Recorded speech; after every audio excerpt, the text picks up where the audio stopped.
Hi అండి. ఈరోజు వీడియోలో ఈ బ్లౌజ్ కటింగ్ అయితే చూపిస్తాను. నెక్స్ట్ వీడియోలో స్టిచ్చింగ్ చూపిస్తాను. ఈ మధ్యన బాగా ట్రెండ్ అవుతుంది కదండి ఈ బ్లౌజ్ మోడల్. ఎలా కట్ చేయాలి సింపుల్గా చూపిస్తాను. దీనికోసం మీరైతే కొంచెం క్లాత్ ఎక్కువే తీసుకోవాలి. లైనింగ్ క్లాత్ అనేది ఒరిజినల్ క్లాత్ కూడా కొంచెం పెద్దగానే ఉండాలి. ఇది కూడా నేను కుట్టిన బ్లౌజే. అయితే ఫుల్ షోల్డర్ కోసం నాకు ఈ మెజర్మెంట్ అయితే ఇచ్చారండి.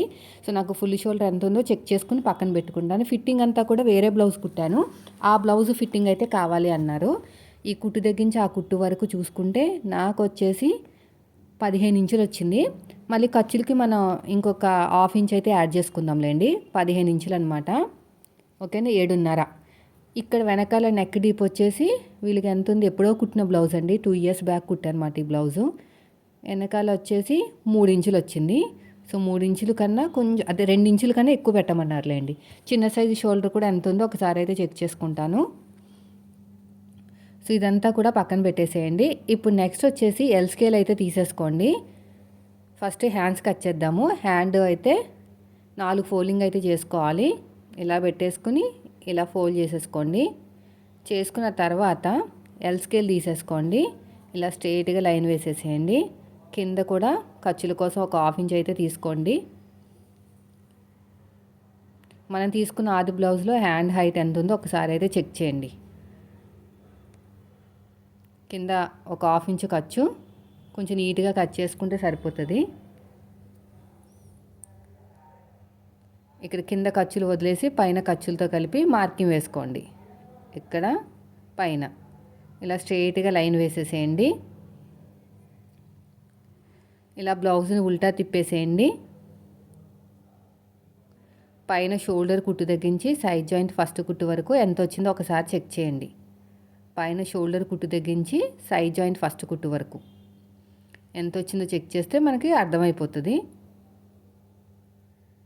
పైన షోల్డర్ కుట్టు తగ్గించి సైడ్ జాయింట్ ఫస్ట్ కుట్టు వరకు నాకు వచ్చేసి 8 మీద 3 గీతలు 8.5 వచ్చింది.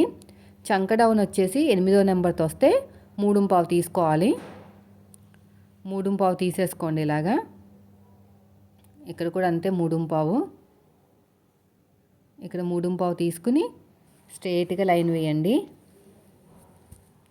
ఇప్పుడు స్ట్రైట్గా ఆర్మ్ లూజ్ చూసుకుంటే మాత్రం ఒక 1 ఇంచ్ మైనస్ చేయండి. 7.5కి మార్కింగ్ వేయండి స్ట్రైట్గా చూసుకుంటే. ఓకేనా, క్రాస్గా చూసుకుంటే 8.5 ఇచ్చుకుంటాము. నెక్స్ట్ వచ్చేసి హ్యాండ్ లూజ్ కూడా ఒకసారి అయితే మార్కింగ్ వేసేసుకోండి.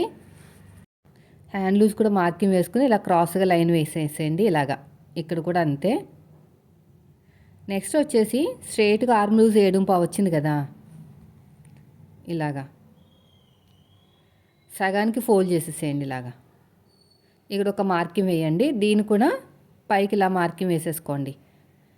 ఈ కార్నర్ దగ్గర పాతకు 2 ఇంచులకు మార్కింగ్ వేయండి. షోల్డర్ దగ్గర ఏ సైజు వాళ్ళకైనా 1 ఇంచే. మళ్ళీ కర్వ్ స్కేల్ తోటి నీట్గా ఇలాగా కర్వ్ అనేది తిప్పేసుకోండి. కరెక్ట్గా పెట్టేసుకుని కర్వ్ స్కేల్ తోటి నీట్గా కర్వ్ అనేది తిప్పేసుకోవాలి. ఇలాగా మళ్ళీ ఇలా ఉల్టా తిప్పేసుకుని మళ్ళీ స్కేల్తో మార్కింగ్ వేసేసుకోండి. నెక్స్ట్ వచ్చేసి కర్వ్ తిరిగిన చోట ఒక హాఫ్ ఇంచ్ లోతు ఆర్మ్ లూజ్ తగ్గించి మన వైపుకి 1 ఇంచ్ మార్కింగ్ వేసుకుని లోతు అనేది తీసేసుకోండి. ఇలా వీడియోలో చూపించినట్టు ఇలాగా ఇక్కడ కూడా అంతే. ఇక్కడ కూడా అంతే. ఇలా కటింగ్ చేసేసుకోండి. బ్యాక్ పార్ట్ ఆధారంగా ఇలా కట్ చేసేసుకోండి. మిడిల్ ఒక చిన్న టక్ అయితే ఇచ్చేసేయండి. సైడ్కి నేను అతుకులు పడతాయి, సో ఇక్కడే కట్ చేసుకుంటున్నాను. నేను 1.5 మీటర్ లైనింగ్ అయితే తీసుకున్నాను. ఇలాగ ఏదైనా మోడల్ కుట్టాలంటే ఖచ్చితంగా నేను తీసుకుంటానండి 1.5 మీటర్ అయితేని. ఇది కూడా అయిపోయింది. ఇక్కడ కూడా నీట్గా ఇలా కట్ చేసాను. సైడ్కి మిడిల్ ఒక చిన్న టక్ అయితే ఇచ్చేసేయండి. 2 లేయర్స్ని సపరేట్గా తీసేసుకుని లోత్ అనేది కట్ చేసుకోండి. ఇలాగా ఇది కూడా అయిపోయిందండి. దీన్ని తీసి ఇంకా పక్కన పెట్టేద్దాము. నెక్స్ట్ వచ్చేసి ఇక్కడ చూడండి, ఫోల్డింగ్ అనేది మన వైపుకు ఉండాలి. ఫ్రంట్ ఓపెన్ అనమాట. ఇక్కడ ఎగస్ట్రా ఖర్చు కోసం ఒక హాఫ్ ఇంచ్ తీసుకోండి. మనం తీసుకున్న ఆది బ్లౌజ్లో చెస్ట్ సైజ్ ఎంత ఉందో. నాకైతే 15 ఇంచులు ఫుల్ షోల్డరు. చెస్ట్ వచ్చేసి బ్లౌజ్ని ఇలాగ ఉక్స్ పెట్టేసుకుంటే ఫ్రంట్ పార్ట్లో తెలిసిపోతుంది. పెద్ద సైజ్ బ్లౌజ్ కదా, ఫ్రంట్ పార్ట్లో తీసుకుంటేనే మంచిది. ఇలా పెట్టేసుకుని ఈ కుట్టు దగ్గర నుంచి ఉక్స్ పట్టి కుట్టు వరకు ఎంత వచ్చిందో ఒకసారి చెక్ చేయండి. ఈ ఉక్స్ పట్టి దగ్గర నుంచి ఇక్కడ నుంచి ఇక్కడ వరకు ఎంత వచ్చిందో ఒకసారి చెక్ చేయండి. నాకు వచ్చేసి దగ్గర దగ్గర చూపిస్తాను మీకు. నాకు 9 దాకా వచ్చిందండి. చెస్ట్ లూజ్ వచ్చేసి 9.5 అనమాట. 9.5 మార్కింగ్ వేసేసేయండి. ఎక్స్ట్రా ఖర్చు కోసం 2 ఇంచులు. ఇప్పుడు నెక్స్ట్ మనం తీసుకున్న ఆది బ్లౌజ్లో బ్లౌజ్ హైట్ కింద ఖర్చులు వదిలేసి పైన ఖర్చులతో కలిపి మార్కింగ్ వేసేసుకోండి. ఇలాగా పైన కూడా ఇలా స్ట్రైట్గా లైన్ వేసేసేయండి. స్కిప్ చేయకండి వీడియోని ఎక్కడ కూడా. ఒక బాక్స్ లాగా రెడీ చేసేయండి. మొత్తం కూడా ఒక బాక్స్ లాగా రెడీ చేసుకోవాలి. చెస్ట్ 9.5 ఎక్స్ట్రా ఖర్చు కోసం 3 ఇంచులు తీసుకున్నాను. ఇక్కడ కూడా అంతే. ఫుల్ షోల్డర్ వచ్చేసి 7.5 ఎక్స్ట్రా ఖర్చు కోసం ఒక 1/2 ఇంచు, అంటే ఖర్చులు కావాలి కదా అందుకుని ఇక్కడ ఎక్స్ట్రా ఖర్చు కోసం ఇంకొక 1/2 ఇంచు. ఓకేనా, మొత్తానికి పావు తక్కువ 8 ఇంచులు అనుకోండి. 7.5 ఒక 1/2 ఇంచు, మొత్తానికి 8 ఇంచులు. ఇక్కడ 7.5కి ఇవ్వాలి, ఒక 1/2 ఇంచు తక్కువ చేసుకుని ఇవ్వాలన్నమాట. అప్పుడు మీకు క్రాస్గా వస్తుంది, బాగుంటుంది. ఇలా స్ట్రైట్గా లైన్ వేసాను. షోల్డర్ దగ్గర ఒక 1/2 ఇంచ్ అనేది వదిలేసుకుని చంక డౌన్ అనేది 7 ఇంచులకి మార్కింగ్ వేసానండి. 7 ఇంచులకి ఇక్కడ కూడా స్ట్రైట్గా లైన్ వేసేసేయండి. ఇక్కడ మనకి 7.5 ఇంచులు రావాలి. పైన వచ్చేసి మనకి ఖర్చులతో కలిపి 8 ఇంచులు వచ్చింది. క్రాస్గానే రావాలన్నమాట. కర్వ్ స్కేల్ తోటి ఇలా నీట్గా కర్వ్ అనేది తిప్పేసేయండి.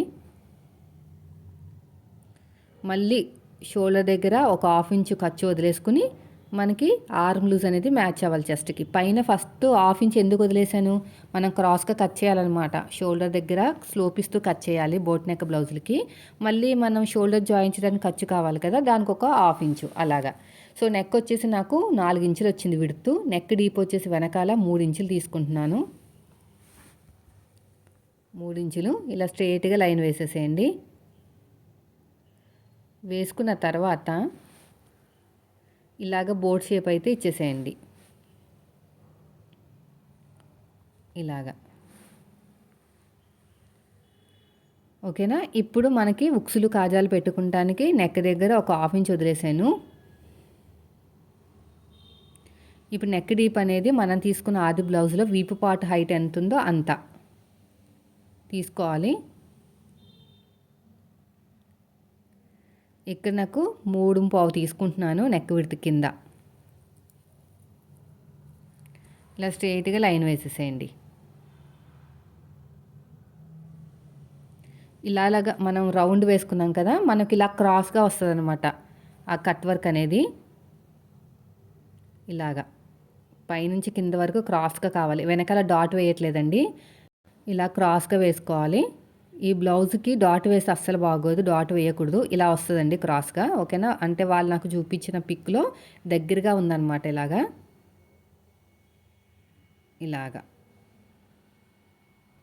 ఇలా రావాలన్నమాట. ఇక్కడంతా కూడా మనకి కట్ వర్క్ అనేది వస్తుంది, క్రాస్గా రావాలి. నెక్స్ట్ ఇప్పుడు నెక్ ఏం కట్ చేయకూడదండి. నెక్ కట్ చేస్తే మనకి ఇప్పుడు ఫినిషింగ్ రాదనమాట. కొంచెం అడ్జస్ట్మెంట్ చేశాను, ప్రెస్ చేసేస్తున్నాను. ఇలాగా ప్రెస్ చేస్తే మనకి అదే మార్కింగ్ కింద పడుతుంది.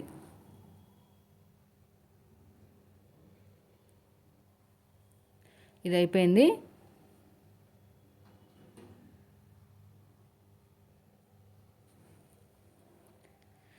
ఇప్పుడు ఎలాగైతే మార్కింగ్ వేసుకున్నామో సేమ్ అదే విధంగా కటింగ్ చేసుకుందాం.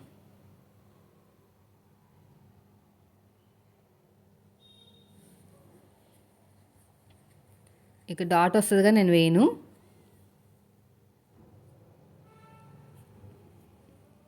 ఇప్పుడు ఎలాగైతే మార్కింగ్ వేసుకున్నామో సేమ్ అలాగే కటింగ్ చేసుకోవాలి. ఇలా క్రాస్గా కట్ చేస్తున్నాను చూడండి. అక్కడ నెక్ దగ్గర నుంచి షోల్డర్కి క్రాస్గా కట్ చేశాను. చంక దగ్గర కరెక్ట్గా కట్ చేసుకోండి. ఇటు సైడ్ కూడా అంతే. నెక్ ఏం కట్ చేయట్లేదు, ఇప్పుడు నేను తర్వాత చూపిస్తాను మీకు. ఇక్కడ చిన్న చిన్న టక్స్ అయితే పెట్టుకోండి, కానీ నేను మళ్ళీ వేయట్లేదు డాట్ అయితేని. సో ఇలా కొంచెం క్రాస్గా మార్కింగ్ వేసేసుకోండి ఇక్కడ కూడా. నేను వీలర్ తోటి ప్రెస్ చేశాను కదా, నాకు కనిపిస్తుంది. మీకు వీడియోలో కనిపించకపోయినా నాకు కనిపిస్తుంది అనమాట. ఇది కూడా అయిపోయిందండి. దీన్ని తీసి పక్కన పెట్టేద్దాం. నెక్స్ట్ వచ్చేసి ఫ్రంట్ వచ్చేసి cross cutting with shape belt. ఫ్రంట్లో కూడా మనకు ఒక బార్డర్ అయితే వేస్తున్నాము. ఈ మధ్యన ఫ్రంట్లో కూడా బార్డర్ అటాచ్మెంట్ ఉంటుంది కదా, అలాగా. సో ఫైనల్గా అయితే బ్యాక్ పార్ట్ రెడీ అయిపోయిందండి. ఏం లేదు, బ్యాక్ పార్ట్లో ఎలాంటి మోడల్ లేదు, కానీ కుట్టేటప్పుడే ఉంటుంది. నెక్స్ట్ వచ్చేసి ఇది ఫ్రంట్ పార్ట్.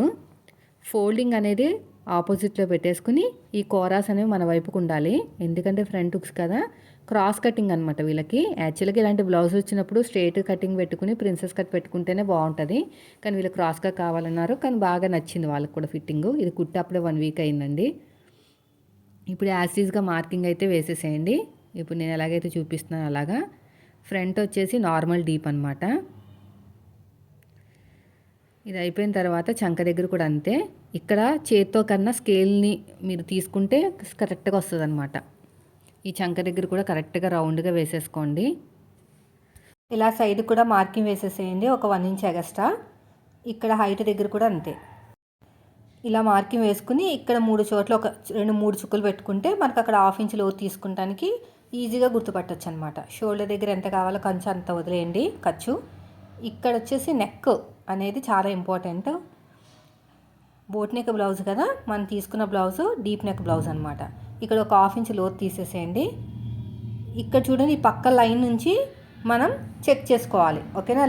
లైన్ పైనుంచి కాదు, షోల్డర్ దగ్గర ఎంతైతే ఖర్చు కావాలో అంత ఖర్చు వదిలేసుకుని ఆ లైన్ పక్క నుంచి ఇలా పక్క నుంచి ఇలాగా చూసుకుంటూ ఎక్కడికైతే ఎండ్ అవుతుందో ఆ పక్క లైన్ నుంచి ఎక్కడికైతే నెక్ ఎండ్ అవుతుందో దానికన్నా ఒక 2 గీతలు పైకే తీసుకోండి, కిందకి తీసుకోకండి. నెక్ రౌండ్ తీస్తాం కదా, ఆ 2 గీతలు కవర్ అయిపోతుంది అనమాట. ఇలా స్ట్రైట్గా లైన్ వేసేసుకుని ఇలా అందంగా షేప్ అనేది తిప్పేసుకోండి. అయిపోయింది. తర్వాత వచ్చేసి పైన షోల్డర్ దగ్గర కుట్టు ఉంటుంది కదా, అక్కడ నుంచి చూసుకుని కింద షేప్ బెల్ట్ ఖర్చులతో కలిపి ఎంత వచ్చింది చూడండి. పైన షోల్డర్ దగ్గర కావాల్సినంత ఖర్చు వదిలేసుకుంటే నాకు 13.5 షేప్ బెల్ట్ ఖర్చులతో కలిపి 13.5 ఇంచులు వచ్చింది. వీళ్ళకి చూసారా, బ్యాక్ పార్ట్కి ఫ్రంట్ పార్ట్కి పెద్దగా డిఫరెన్స్ లేదు, ఎందుకంటే వీళ్ళకి హెవీ చెస్ట్, హైట్ తక్కువ ఉంటారనమాట. మన వైపు నుంచి 2.5, డాట్కి మధ్యన గ్యాప్ 1 ఇంచ్ అయితే ఇచ్చాను. కింద నుంచి పై వరకు 1.5 ఇంచులు మార్కింగ్ వేసుకుని ఇలాగా షేప్ ఇచ్చేసేయండి. నెక్ దగ్గర ఒక 1/2 ఇంచ్ వదిలేయండి. వదిలేసుకుని డాట్ హైట్ ఖర్చులతో కలిపి మార్కింగ్ వేసేసుకోండి ఇలాగా. ఈ రెండింటిని మధ్యలో, ఓకేనా, ఈ రెండింటికి మధ్యలో ఒక డాట్ వేసేసుకుంటే మీకు షేప్ డాట్ అనేది వచ్చేస్తుంది. బ్యాక్ పార్ట్కి ఫ్రంట్ పార్ట్కి ఒక 2.5 అయినా ఉండాలండి, అప్పుడే మీకు అక్కడ షేప్ బెల్ట్ అనేది కొంచెం కనిపిస్తుంది అనమాట. మరీ తక్కువ ఉంది కదా, కింద నుంచి 2.5 ఇంచులు తీసుకున్నాను కింద లైన్ నుంచి. అంతేనండి, అంతా అయిపోయింది. ఇప్పుడు ఎలాగైతే మార్కింగ్ వేసామో సేమ్ అదే విధంగా కటింగ్ చేసేయండి. ఇలా నీట్గా కటింగ్ అనేది చేసుకుంటూ వెళ్ళిపోవాలి. వీడియో నచ్చితే మాత్రం లైక్ చేయండి. మీరు మన ఛానల్ ఫస్ట్ టైం చూస్తే సబ్స్క్రైబ్ చేయండి. ఇక్కడ కూడా అంతేనండి, హైట్ దగ్గర ప్రతి చోట కూడా కటింగ్ చేసుకుంటూ వెళ్ళిపోవాలి. ఈ నెక్ దగ్గర కూడా అంతే. నెక్ రౌండ్ అనేది 1కి 2 సార్లు చెక్ చేసుకోండి. ఇటు సైడ్ కూడా అంతే. చిన్న టక్ ఇచ్చేసేయండి. ఇక్కడ కూడా చిన్న టక్ అనేది ఇచ్చేసేయండి. అడుగు భాగంలో ఒక మార్కింగ్ అనేది చేసేసేయండి. ఇక్కడ కూడా అంతే, అడుగు భాగంలో ఒక మార్కింగ్ అనేది చేసేసుకోవాలి. ఇప్పుడు బ్యాక్ పార్ట్ మీద ఫ్రంట్ పార్ట్ పెట్టేసుకోండి ఇలాగా. బ్యాక్ పార్ట్ మీద ఫ్రంట్ పార్ట్స్ పెట్టేసుకుని ఒక 1/4 ఇంచ్ టేప్ని పైకి వదిలేయండి. ఒక 1/4 ఇంచ్ టేప్ని పైకి వదిలేస్తే మనకు ఒక 2.5 ఇంచులు వచ్చింది. ఇప్పుడు వచ్చేసి ఈ కూర ఉన్న క్లాత్ని నీట్గా కట్ చేసేద్దాము. ఇలా నీట్గా కటింగ్ చేసుకోవాలి. ఇలా వీడియోలో చూపించినట్టు 1.5 ఇంచు వెడల్పుతోటి అనమాట. ఇప్పుడు మనం తీసుకున్న పీస్లో ఇక నీట్గా మార్కింగ్ అనేది వేసుకోండి. షేప్ బెల్ట్ పొడుగు ఒక 10.5 కన్నా ఎక్కువ తీసుకోండి. నేనైతే ఒక 11 ఇంచుల వరకు అయితే తీసుకుంటున్నానండి. 11 ఇంచులకి మార్కింగ్ వేశాను. సైడ్ జాయింట్ వైపుకి 2.5. అదేవిధంగా ఇక్కడ ఒక 1/2 ఇంచు టేపుని పైకి వదిలేస్తే మనకి 3.5 వచ్చింది. షేప్ దగ్గర 2.5. ఇలా నీట్గా మార్కింగ్ వేసేసుకోండి. ఇప్పుడు ఎలాగైతే మార్కింగ్ వేసామో సేమ్ అదే విధంగా కటింగ్ చేసేసుకోవాలి. ఇలాగా ఇది కూడా అయిపోయింది. నెక్స్ట్ వచ్చేసి ఇంకొక లేయర్ కట్ చేసుకుందాం. ఖచ్చితంగా 2 లేయర్స్ ఉండాలి, లేదంటే షేప్ బెల్ట్ జారిపోతుంది అనమాట. ఇంకొక లేయర్ కూడా కట్ చేసుకుందాం. ఇలాగే పెట్టేసుకుని ఇక్కడ కూడా నీట్గా ఇలాగా కట్ చేసేయండి. ఇటు సైడ్ కూడా అంతే.